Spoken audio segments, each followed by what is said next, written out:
ప్రతి క్రిమినల్‌కి ఒక ప్యాట్రన్ అంటూ ఉంటుంది. ప్రతి క్రైమ్‌కంటూ కొన్ని ప్యాట్రన్స్ అంటూ ఉంటాయి. గత కొన్నాళ్ళుగా మనం గమనిస్తున్న ఆన్‌లైన్ ఫ్రాడ్స్ గానీ, లేదా ఫినాన్షియల్ స్కామ్స్‌లో ఎక్కువగా మనం గమనిస్తే ఒక ట్రెండ్ అయితే, ఒక ప్యాట్రన్ అయితే కనిపిస్తా ఉంటుంది. ఏంటా ప్యాట్రన్ అంటే దాదాపు చాలామంది 45-55 ఇయర్స్ ఉన్న వాళ్ళు మాత్రమే ఎక్కువగా టార్గెట్ అవుతూ ఉంటారు. ఆ తర్వాత స్థానం 35-45. అయితే 45, 55 ఏజ్ వాళ్ళే ఎందుకు విక్టిమ్‌గా మారుతారు అంటే సాధారణంగా 45-55 అంటే వీళ్ళ లైఫ్‌లో ఎంతో కొంత ఎర్న్ చేసి ఉంటారు. ఒకటి. 2 వాళ్ళకి టెక్నాలజీ తెలుసు.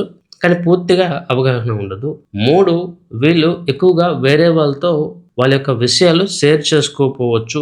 లేదా షేర్ చేసుకునే అవకాశాలు చాలా తక్కువగా ఉంటాయి. మరీ ముఖ్యంగా ధనవంతుల్లోనో లేదా రిచ్ పీపుల్‌లో ఇలాంటి వాటి గురించి మాట్లాడే ఛాన్సెస్ చాలా తక్కువగా ఉంటున్నాయి. ఈ ఒక్క కారణం వల్ల చాలా ఫ్రాడ్స్ మీరు గమనిస్తే 45 ఇయర్స్ నుంచి 55 ఇయర్స్ ఉన్న వాళ్ళు మాత్రమే టార్గెట్ చేస్తారు. సో నేను చెప్పేదేంటంటే మీ సర్కిల్‌లో లేదా మీలో ఎవరైనా ఈ ఏజ్ గ్రూప్‌లో ఉంటే ఒకటికి 10 సార్లు ఆలోచన చేసుకోండి. యంగ్ పీపుల్ ఎంతవరకు టార్గెట్ అయినా కూడా యంగ్ పీపుల్ దగ్గర ఎక్కువ డబ్బులు ఉండవు. కానీ 45, 55 ఈ ఏజ్ గ్రూప్ వాళ్ళ దగ్గర ఎక్కువ డబ్బులు ఉంటాయి కాబట్టి వీళ్ళు ఫ్రాడ్‌స్టర్స్‌కి వీళ్ళకి ఫస్ట్ క్లాస్ టార్గెట్ అవుతుంది. సో వీళ్ళని ఎడ్యుకేట్ చేయడము, అవగాహన పెంచడము చాలా చాలా ఇంపార్టెంట్. మీ ఫ్యామిలీ మెంబర్స్ లేదా మీ తెలిసిన వాళ్ళు ఎవరైనా ఈ ఏజ్ గ్రూప్‌లో ఉంటే వాళ్ళకి ఫినాన్షియల్ ఫ్రాడ్స్ పట్ల అవగాహన పెంచండి. అండ్ డిఫరెంట్ ఫినాన్షియల్ ఫ్రాడ్స్ ఎలా అవుతున్నాయి, ఏదైనా ప్రాబ్లమ్ వచ్చేటప్పుడు ఎవరినైనా కాంటాక్ట్ అవ్వడము లేదా సపోర్ట్ తీసుకోవడం మంచిదని చెప్పి వాళ్ళకి మీరైతే ఎడ్యుకేషన్ ఇవ్వడం మంచిది. చాలా వరకు